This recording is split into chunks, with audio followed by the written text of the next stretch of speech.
महाभारत काल से युद्ध जीतने के लिए एक रणनीति का इस्तेमाल होता आया, जिसे आज की भाषा में हम और आप नैरेटिव के नाम से जानते हैं। वो तो आपने सुना ही होगा। अश्वत्थामा मारा गया, यानी कि एक आधा सच परोसा गया, और इसके जरिए पांडवों ने द्रोणाचार्य का वध किया और महाभारत के युद्ध में बड़ी जीत हासिल की। लेकिन करीब 5100 साल पुरानी महाभारत में प्रचलित हुआ यह नैरेटिव आज की राजनीति का एक राजनीतिक हथियार बना है। कांग्रेस सांसद राहुल गांधी इस वक्त जेनजी को लेकर काफी एक्टिव हैं। राहुल शहर शहर घूमकर छात्रों की गूंज कार्यक्रम में हिस्सा ले रहे हैं, लेकिन इस कार्यक्रम को लेकर कुछ ऐसे आरोप लग रहे हैं जो किसी नैरेटिव की तरफ इशारा करते हैं। एक स्टेटमेंट पहले मैं आपको राहुल गांधी का बताती हूं। 22 अगस्त को पुणे में राहुल गांधी ने मनुस्मृति के एक श्लोक का जिक्र किया था।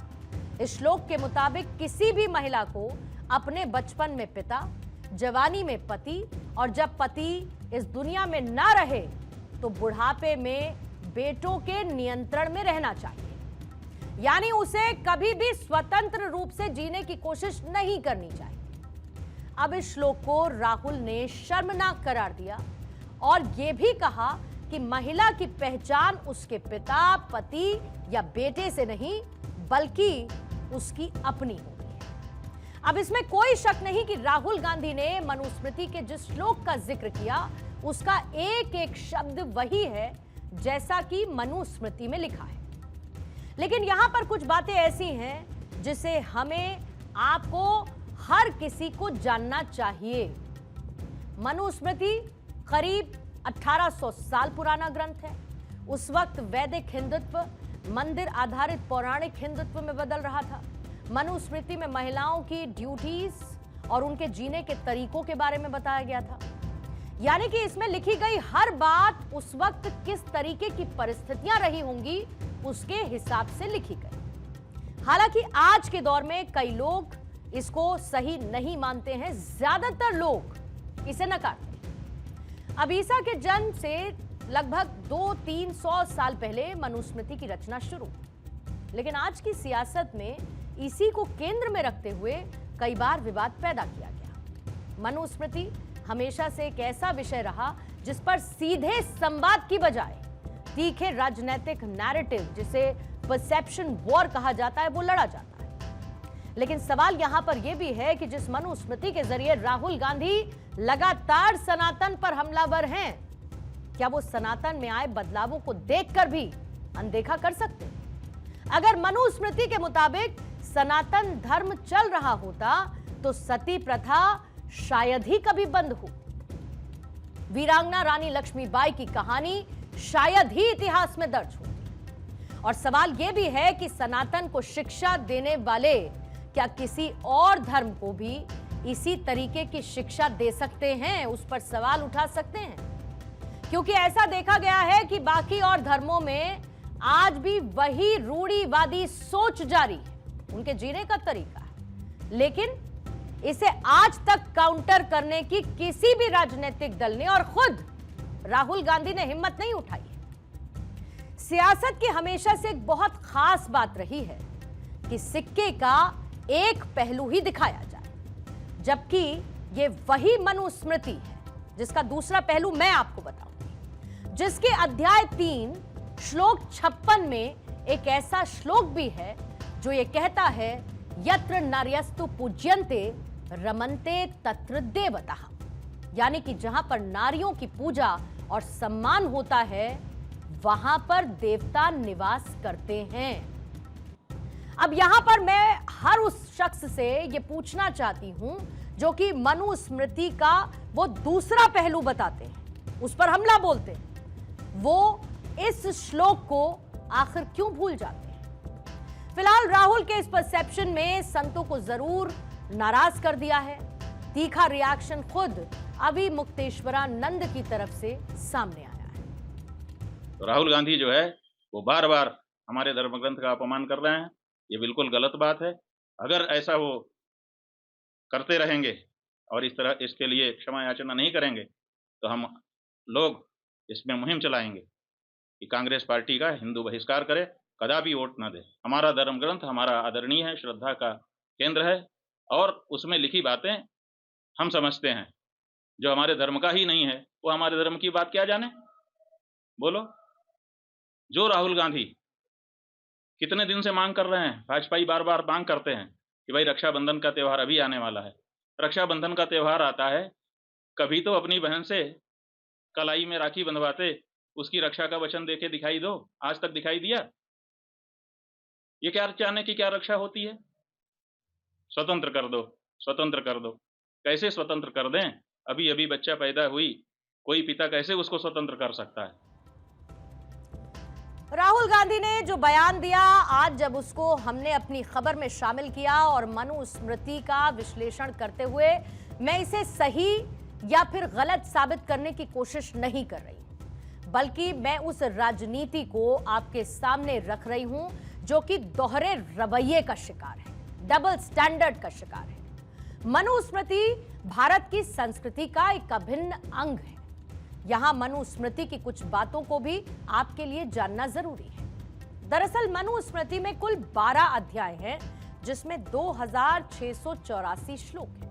कुछ ऐसे संस्करण हैं जिसमें श्लोकों की संख्या 2964 भी है, जो कि हिंदुओं को धर्म और उनके कर्तव्यों के बारे में बताते हैं। अब 12 अध्यायों में पहले अध्याय में प्रकृति के बनने, 4 युगों, 4 वर्णों, उनके पेशों और ब्राह्मणों की महानता से जुड़ी हुई जानकारी है। दूसरे अध्याय में ब्रह्मचर्य और अपने मालिक की सेवा के बारे में बताया गया है। तीसरा अध्याय विवाह के रीति रिवाजों के अलावा श्राद्ध से जुड़ी जानकारी पर है। चौथे अध्याय में गृहस्थ धर्म, खाना खाने के नियम और 21 तरह के नरकों के बारे में जिक्र है।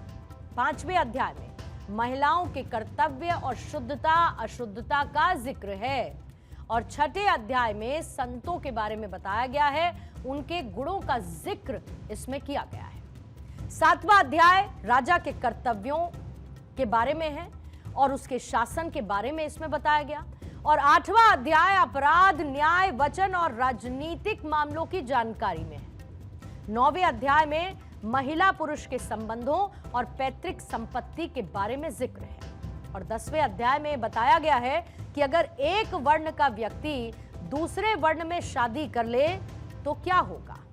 11वां अध्याय पाप कर्म को लेकर है और 12वें अध्याय में 3 गुणों और वेदों की प्रशंसा की गई है। एक गाइडलाइन थी जिस पर चलने का एक रोड मैप मनुस्मृति के जरिए बनाया गया था, लेकिन यह बात बेहद पुरानी है। सनातन की सबसे बड़ी विशेषता रही कि उसने समय के हिसाब से खुद को बदला, यानी कि सनातन प्रोग्रेसिव रहा, रिग्रेसिव नहीं। सनातन आगे की तरफ चला। सनातन ने माना चेंज इज ओनली कांस्टेंट और इसीलिए समय काल परिस्थिति अनुसार सनातन ने अपने आप को बदला। आज हिंदू महिलाएं न सिर्फ कंधे से कंधा मिलाकर आगे बढ़ रही हैं, देश का नेतृत्व कर रही हैं, राजनीति में एक्टिव हैं, परिवार को संभालती हैं, बाहर किसी जगह जाकर बड़ी बड़ी पोजीशन पर काम करती हैं और जहां पर उनकी भूमिका की बात आती है तो किसी पुरुष के समान जिम्मेदारी के साथ वो भूमिका निभाती है। यहां पर एक बात और देखनी जरूरी है कि और धर्मों में ऐसा कम ही देखने को मिलता है। ये बात बहुत लोगों को खराब लग सकती है, लेकिन हकीकत है।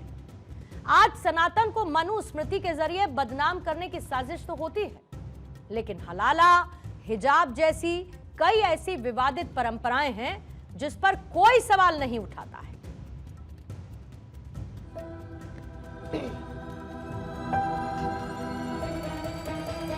The Manusmriti, which says clearly, in childhood, a female must be subject to her father. In youth, she belongs to her husband. A woman must never be independent.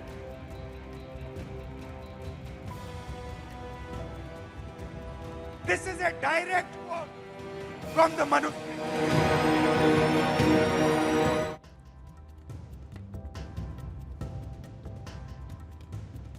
अब मैं जरा आपको थोड़ा सा फ्लैशबैक में लेकर जाना चाहती हूँ। आपको याद होगा कि राहुल गांधी के छात्रों की गूंज कार्यक्रम पर खुद उन्हीं के पार्टी के सांसद शशि थरूर ने कुछ ऐसा कहा था जिससे इस कार्यक्रम की इफेक्टिवनेस पर ही सवाल खड़े हो गए। थरूर ने कार्यक्रम के दौरान कहा कि राहुल गांधी का छात्रों की गूंज जेनजी के बीच उतना असर नहीं डाल सका जितना कि सीजेपी के विरोध प्रदर्शन ने डाला। अब एक वेबसाइट ने इसे लेकर कुछ फैक्ट्स रखे हैं जिसमें यह दावा किया गया कि राहुल की तरफ से दी जाने वाली कई जानकारी फैक्ट चेक के दौरान गलत पाई गई। राहुल के अभियान के खिलाफ झूठ की गूंज नाम से एक वेबसाइट बनाई गई। वेबसाइट का दावा है कि उसने राहुल के छात्रों की गूंज कार्यक्रम के अब तक हुए 4 आयोजनों के क्लेम की सच्चाई को जांचा और इसमें करीब 40 दावे ऐसे थे जो या तो झूठे थे या फिर गुमराह करने वाले थे।